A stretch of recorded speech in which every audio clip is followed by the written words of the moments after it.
الله من الشيطان الرجيم. بسم الله الرحمن الرحيم. مثلهم كمثل الذي استوقد نارا فلما أضاءت ما حوله ذهب الله بنورهم وتركهم في ظلمات لا يبصرون. مثلهم ان کے مثال کمثل الذی اس آدمی کی طرح ہے استوقد نارا جس نے آگ جلائی فلما اضاءت ما حولا پس جب روشن ہو گئی اس کے ارد گرد ذهب اللہ بنورہم اللہ رب العزت لے کر گئے ان کی روشنی کو وترکہم فی ظلمات اور چھوڑ دیا ان کو اندھیرے میں لا یبصرون دیکھتے نہیں.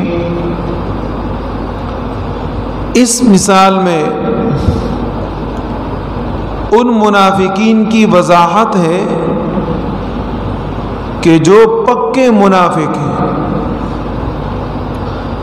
ایک تو منافقین کا حال اللہ رب العزت نے بیان فرما دیا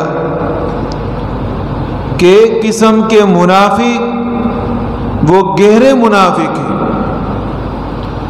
صحیح طور پر انکار کرنے والے ہیں. وہ تو اللہ رب العزت نے ذکر فرمایا، لیکن ان گہرے منافقین کی اللہ رب العزت ایک مثال بھی بیان فرما رہے ہیں. مثال اس لیے دیا جاتا ہے کہ مثال سے بات اچھی طریقے سے واضح ہو جاتی ہے. تو وہ مثال اللہ رب العزت نے یہ دی کہ ان گہرے منافقین کا حال یہ ہے جیسے کہ کوئی آدمی آگ کو جلائے. آگ کو جلانے کی وجہ سے ارد گرد کا علاقہ روشن ہو جاتا ہے، روشنی ہو جاتی ہے ہر جگہ. آپ نے دیکھا ہوگا کہ عام طور پر جب اندھیرا ہوتا ہے اور اندھیرے میں کوئی آگ جلا دی جاتی ہے تو اس اندھیرے میں آگ کی وجہ سے ارد گرد کا جتنا علاقہ ہوتا ہے وہ سارا روشن ہو جاتا ہے. اور اس کی بہت زیادہ نظارہ آپ نے دیہاتوں میں کیا ہوگا کہ دیہاتوں میں عام طور پر ایک لکڑی کو جلا دیا جاتا ہے. اس وقت تو ٹارچ تھے نہیں، تو لکڑی کو جلا کر اس کو آگے رکھتے اور پیچھے لوگ چلتے اور اس کی بنا پر ان کو راستہ نظر آتا، جیسے کہ ٹارچ کام کرتا ہے. اب اندھیرے میں آپ ٹارچ لگائیں تو روشنی ہوتی، ارد گرد کا یہ علاقہ روشن ہوتا ہے، لیکن اتنا نہیں ہوتا جتنا کہ آپ آگ لگائیں گے تو آگ لگانے سے ارد گرد کا پورا علاقہ تقریباً روشن ہو جاتا ہے. اللہ رب العزت نے یہ مثال دی ہے کہ اسلام کے دلائل، اسلام کے دلیلیں، قرآن کریم نبی اکرم صلی اللہ علیہ وسلم نے جو بیان فرمایا وہ واضح نشانیاں، واضح روشنی ہے، اس میں کوئی پوشیدگی نہیں ہے. وہ واضح روشنی، واضح دلائل ان منافقین کے پاس آئے ہیں اور انہوں نے دیکھا بھی اور سمجھ بھی گئے، لیکن اپنے دل کے اندر تکبر کی وجہ سے، اپنے دل میں بد اعتقادی کی وجہ سے اسلام کے دلائل سے انکار کیا، اور جب دلائل سے انکار کیا تو یہ ایسے ہو گئے جیسے کہ کسی نے روشنی کی تو ارد گرد روشن ہوا، اور جیسے روشنی بجھ گئی تو پھر اچانک کیا ہوا؟ اندھیرا ہوا۔ تو یہ منافقین بھی ایسے ہیں کہ دلائل ان کے سامنے آئے، لیکن اس کے باوجود دلائل سے یہ لوگ کیا کرتے ہیں؟ انکار کرتے ہیں، اور اندھیرے کی طرح جو ہے نا اس میں پڑ گئے۔ تو جس آدمی نے ماننا نہیں ہوتا ہے، آپ اس کے سامنے کچھ بھی بیان کریں وہ مانتا ہی نہیں ہے۔ اب ایک آدمی اللہ کو مانتا ہے نا، تو اس کو سمجھ میں نہیں آ رہا، آپ نے دلیل دے دی کہ بھئی اس سے پتہ چلتا ہے کہ اللہ ایک ہے، وہ مان لے گا۔ لیکن ایک آدمی نے ماننا نہیں ہے، آپ اس کے سامنے دلیل دے، آپ اس کے سامنے وضاحتیں کرے، آپ اس کو بارہا سمجھائے، بس اس نے ماننا نہیں ہے۔ اب جو لوگ کہتے ہیں کہ اللہ نہیں ہے، نعوذ باللہ یہ عقیدہ رکھتے ہیں، جبکہ سب دلائل ان کے سامنے اللہ پاک نے آسمان کو بغیر کسی کے سہارے کے کھڑا فرمایا۔ یہ اس بات کی دلیل ہے کہ اللہ ہے، لیکن جس نے نہیں ماننا ہے وہ نہیں مانتا۔ اللہ رب العزت نے اتنی بڑی زمین بچائی ہے، لیکن جو اللہ کے منکر ہیں وہ نہیں مانتے۔ اللہ رب العزت نے دریا کہ پوری دنیا دریا ہی دریا ہے، اور یہ ساری دریا اللہ نے پیدا فرمائے، اللہ کے علاوہ کون اس کو بنا سکتا ہے؟ کون اس کے اندر پانی لا سکتا ہے؟ کون اس کو پیدا کر سکتا ہے؟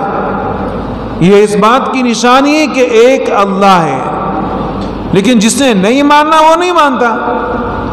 اب نہ ماننے والوں کے لیے اپنے آپ کو نقصان کے اندر ڈالنے کی ضرورت نہیں ہے۔ اللہ رب العزت نے ایسے لوگ کے بارے میں فرمایا وَإِذَا خَاطَبَهُمُ الْجَاهِلُونَ قَالُوا سَلَامًا، جب جاہلوں کا سامنا کرو تو ان کو کہو کہ سلام، ان کو سلام کو وہ تم جاؤ اپنا کام کرو، تم جب سمجھتے نہیں نا جاؤ اپنا کام کرو، تم کو کون سمجھائے گا؟ لوگ کہتے ہیں نا کہ بھئی فلاں آدمی اس کو تم نے سمجھایا نہیں، فلاں آدمی اس کو سمجھانا تمہارے اوپر ہے۔ بھئی فلاں آدمی کے پاس بات پہنچانا تھا، وہ ہم نے پہنچا دیا۔ اب اس آدمی نے ماننا نہیں ہے، تو جب اس آدمی نے ماننا نہیں اس کو ہم کیا سمجھائے؟ وہ تو شروع سے تیار ہے کہ بھئی میں مانتا نہیں ہوں۔ تو شروع سے اپنے ذہن میں ایک بات کو بٹانا کہ بس میرا یہ ذہن ہے اور میں یہ کہتا ہوں، اس آدمی کو آپ کیا سمجھاؤ گے؟ کچھ بھی نہیں سمجھا سکتے۔ ایک آدمی آتا ہے آپ سے کہتا ہے کہ یار مجھے سمجھ نہیں آ رہا، آپ مجھے سمجھائیں، ایسے آدمی کو آپ سمجھا لو گے۔ لیکن ایک آدمی نے پہلے سے اپنا ذہن بنایا ہے کہ میں نے ماننا نہیں ہے، اس آدمی کو کیا منواؤ گے؟ تو ایسے بد اعتقاد منافقین کی مثال اللہ رب العزت نے بیان فرمائی کہ جن کا شروع ہی سے عقیدہ تھا کہ ہم نے ایمان نہیں لانا ہے، ان کی مثال دی اللہ پاک نے۔ مثلهم، ان منافقین کی مثال، کمثل الذی، اس آدمی کی طرح ہے، استوقد نارا، کہ جو آدمی آگ کو جلائے، فلما اضاءت ما حولہ، بس جب روشنی ہو جائے اس کے اردا گرد، ذهب اللہ بنورہم، لے گیا اللہ پاک اس کی روشنی کو، وترکہم فی ظلمات لا یبصرون، اور چھوڑ دیا ان کو اندھیرے میں کہ نظر نہیں آتا۔ پہلے روشنی تھی، سب کچھ نظر آ رہا تھا، روشنی چلی گئی ایک دم اندھیرا ہو گیا۔ جب اندھیرا ہو گیا تو روشنی کی وجہ سے آپ جس کانٹوں پہ جا رہے تھے، آپ کانٹوں سے اپنے آپ کو بچا سکتے تھے، روشنی تھی۔ لیکن جب روشنی چلی گئی تو اب آپ کانٹوں سے اپنے آپ کو کیسے بچاؤ گے؟ ایک کانٹا لگے گا، دوسرا لگے گا، تیسرا لگے گا، چوتھا لگے گا. تو اسلام ایک روشنی ہے جس کی وجہ سے آپ کفر سے اپنے آپ کو بچا سکتے ہو. لیکن جب آپ نے اس روشنی کو قبول نہیں کرنا، اندھیرے میں آپ نے پڑھنا ہی ہے، تو جب آپ کے اوپر اندھیرا ہوگا تو ظاہر ہے کفر آپ کے اوپر ٹوٹ پھوٹ کر آ جائے گا. نبی اکرم صلی اللہ علیہ وسلم کے ارشاد مبارکہ ہے الایمان بدع و سبعون شعبہ. ایمان کے 70 درجے ہیں، 70 درجے ایمان کے. تو اسی اعتبار سے آپ دیکھیں کہ کفر کے کتنے درجے ہوں گے. کفر کے بھی 70 درجے ہیں. ایمان کا ہر درجہ نور ہے، نورانی ہے، روشنی ہے. ایمان کا کوئی بھی درجہ ہے وہ روشنی ہے. اور کفر کا کوئی بھی درجہ ہے وہ تاریکی ہے. تو جب روشنی آتی ہے تاریکی خود بخود چلی جاتی ہے. اسی کہتے ہیں روشنی لانے کے لیے محنت کی ضرورت ہوتی ہے اور تاریکی لانے کے لیے محنت کی ضرورت نہیں ہے. کفر آنے کے لیے محنت کی ضرورت نہیں ہے، کفر خود بخود آتا ہے. اور اسلام کے اوپر اپنے آپ کو ڈالنے کے لیے محنت کی ضرورت ہوتی ہے. آپ کھانا پکاتے ہیں، محنت کی ضرورت ہے. آپ نے کھانے کو خراب کرنا ہے تو بغیر محنت کے خراب ہو جاتی.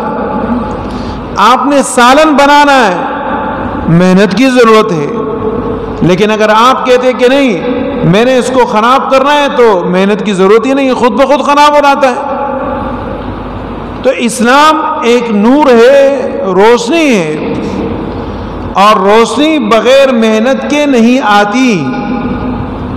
اور کفر تاریکی اندھیرا ہے، یہ خود بخود آتا ہے. تو جو چیز بغیر محنت کے آتی ہے اس سے آپ اپنے آپ کو بچائیں گے محنت کے ساتھ. آپ محنت کریں گے تو اندھیرے سے بچ جائیں گے. دوسری مثال بھی اللہ رب العزت آگے دیں گے. ان کے متعلق اللہ پاک فرماتے ہیں صم بکم عمی، بہرے ہیں، گونگے، اندھے، فہم لا یرجعون، پس لوٹ کر نہیں آتے. ایک آدمی ہوتا ہے نا، آنکھ کام کرتی ہے تو کوئی بات سمجھ میں آ جاتی ہے، کان کام کرتا ہے کوئی نہ کوئی بات انسان سن لیتا ہے. گونگا نہیں ہوتا، بول سکتا ہے تو تب بھی کسی کو مطلب سمجھ میں آ جاتا ہے. لیکن جب ایک آدمی اندھا بھی ہے، گونگا بھی ہے، بہرا بھی ہے، اس کو کیا بتاؤ گے؟ اس کو کون سا راستہ بتاؤ؟ یعنی اس نے تو کوئی چیز سننا نہیں ہے، کوئی چیز وہ دیکھتا نہیں ہے، کوئی چیز وہ بول نہیں سکتا. تو ایسے آدمی کو کیا کرنا ہے؟ تو یہ وہ لوگ ہیں کہ جنہوں نے پہلے سے اپنے آپ کو بہرا، گونگا، اندھا بنایا ہے. ان پر ٹائم خراب کرنے کی ضرورت نہیں، ان کو چھوڑ دو، اس کے حال پر چھوڑ دو، ماننا نہیں ہے. اور یہ دوسری مثال اللہ رب العزت ان منافقین کا دے رہے ہیں کہ جو شک کے اندر ہے. بھئی ایمان لائے، ایمان نہ لائے، ایمان لائے، ایمان نہ لائے، یہ شک ہے. لیکن جب دیکھتے ہیں کہ یار ہم تو ایمان لائیں گے، لیکن ایمان لانے کے ساتھ ساتھ پھر تو ہمیں روزہ رکھنا بھی پڑے گا. ارے اتنا لمبا کام کون کرے گا؟ ایمان تو ہم لے کر آئے لیکن زکوٰۃ دینا پڑے گا. تو یہ ان کو دیکھتے ہیں اسلام کے احکام کو ڈر جاتے ہیں. ان کی مثال اللہ پاک دیتے ہیں او کصیب من السماء، یا ان منافقین کی مثال اس بارش کی طرح ہے جو آسمان سے برستی ہے. فی ظلمات، کہ اس میں اندھیرا ہوتا ہے، ورعد و برق، گرج ہوتا ہے اور بجلی. یجعلون اصابعهم فی آذانہم یہ ڈالتے ہیں اپنی انگلیوں کو اپنے کانوں میں، من الصواعق کڑک کے مارے، حذر الموت موت کے ڈر سے، واللہ محیط بالکافرین اللہ گھیرنے والے کافروں کو۔ یکاد البرق قریب ہے کہ بجلی، یخطف ابصارہم ان کی آنکھوں کو اچک لے، کلما اضاء لہم مشوا فیہ کہ جب بھی روشنی ہوتی ان کے اردا گرد، مشوا فیہ تو اس میں چلتے ہیں، وَإِذَا أَظْلَمَ عَلَيْهِمْ قَامُوا اور جب اندھیرا ہوتا ہے ان پر تو کھڑے ہو جاتے ہیں، وَلَوْ شَاءَ اللَّهُ لَذَهَبَ بِسَمْعِهِمْ وَأَبْصَارِهِمْ اگر اللہ چاہے تو لے جائے ان کے کانوں اور ان کی آنکھوں کو، ان اللہ علی کل شیء قدیر یقیناً اللہ ہر چیز کے اوپر قادر ہے۔ یہ اس دوسرے طبقے منافقین کا حال ہے، ایمان لائے نہ لائے شک کے اندر مبتلا ہے، لیکن کہتے ہیں کہ جناب وہ کیا ہوگا، ہم ایمان لائیں گے تو پھر تو احکامات ماننے پڑیں گے۔ جیسے کہ آسمان سے بارش ہوتی ہے تو بارش کی وجہ سے زمین سرسبز ہوتا ہے، شاداب ہوتا ہے۔ آسمان سے بارش برستی تو کہاں برستی؟ زمین پر برستی، اور اس بارش کی وجہ سے اتنے رحمتیں برستی ہیں کہ آپ کو جتنا بھی اناج ملتا ہے، سبزہ ملتا ہے، یہ اس بارش کی برکات کا اثر اور نتیجہ ہے جو اللہ نے ہمیں عطا فرمایا۔ تو جب بارش برستا ہے انسان خوش ہوتا ہے کہ یار بارش برس رہی ہے اور جناب سبزہ ہوگے گا، خوش ہوتے۔ تو یہ مثال کس کی؟ ایمان لانے کی۔ بارش برس رہا ہے، ایمان لانا چاہیے، لیکن جب پھر آسمان سے بارش برستے ہوئے اس کے اندر اندھیرا بھی ہو جاتا ہے اور کڑک بھی بجلی کی طرح اور آسمان آوازیں بھی شروع کر دیتا ہے، تو پھر اس وقت یہ ڈرتے کہ یار اب کیا کریں، اپنی انگلیاں کانوں کے اندر رکھ دیتے ہیں، کہتے یار جو ہے نا ایسے نہیں کہ یہ بجلی کا کڑک ہمارے اوپر گر جائے، ہم مر جائیں اور پتہ نہیں ہمارے ساتھ کیا ہو جائے گا۔ تو پہلے بارش کو دیکھ کر تو خوش ہوتے ہیں، لیکن جب وہ بجلی کی آواز سنتے ہیں تو اپنے کانوں میں انگلیاں ڈالتے ہیں۔ تو بارش اللہ کی رحمت ہے، ایمان لائے اچھی بات ہے، لیکن پھر جب دیکھتے ہیں کہ نہیں اللہ رب العزت کے احکامات پر عمل کرنا ہے تو وہ ان کو مشکل نظر آتا ہے۔ پھر کہتے ہیں کہ یار ہم نے اگر یہ حکم مان لیا تو ہم تو مر جائیں گے، ہم نے روزہ رکھ لیا تو پھر تو ہمارا سانس نکل جائے گا، لیکن ان کو سمجھ نہیں ہے اسلام کے یہ احکامات ابتدا میں انسان کے لیے مشکل پڑتے ہیں، لیکن ہمیشہ انسان کو اللہ پاک نجات عطا فرماتے ہیں، اور جو آدمی ان احکامات کو اپناتا ہے اللہ پاک اس کی زندگی کو بابرکت بناتے ہیں۔